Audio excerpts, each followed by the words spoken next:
আমরা সম্প্রতি দার্জিলিংয়ে একটি লুকোনো রত্ন শিটং ঘুরে আসলাম। এটি একটি অভিজ্ঞতা যা আমি চিরকাল মনে রাখব।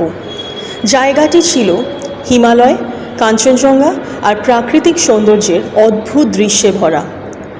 শিটং 2-তে তুরুক নামে একটি অফবিট গ্রাম রয়েছে, আমরা সেখানেই ঘুরতে গেছিলাম।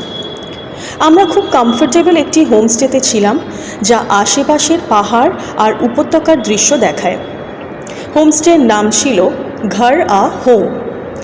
এখানে দু রকমের ঘর রয়েছে, ব্যাম্বু কটেজ আর উডেন কটেজ। থাকা খাওয়া নিয়ে মাথাপিছু খরচ পড়েছে 1300 টাকা। ঘরগুলো বেশ পরিষ্কার ছিল আর খাবার দাবারও মোটামুটি ভালোই। আর আমাদের সিম্বা, ও তো খুব এনজয় করেছে। হোল নাইট জার্নিতে সিম্বা যে এত প্লেফুল আর এনার্জেটিক থাকবে সেটা ভাবতেই পারিনি। এটা সিম্বার প্রথম উত্তরবঙ্গ ভ্রমণ হলো। হোমস্টের স্টাফদের সাথেও সিম্বার ভালোই ফ্রেন্ডশিপ হয়ে গেছিল। একবার শিটংয়ের তুরুক থেকে ঘুরেই আসুন, বেশ ভালো সময় কাটবে।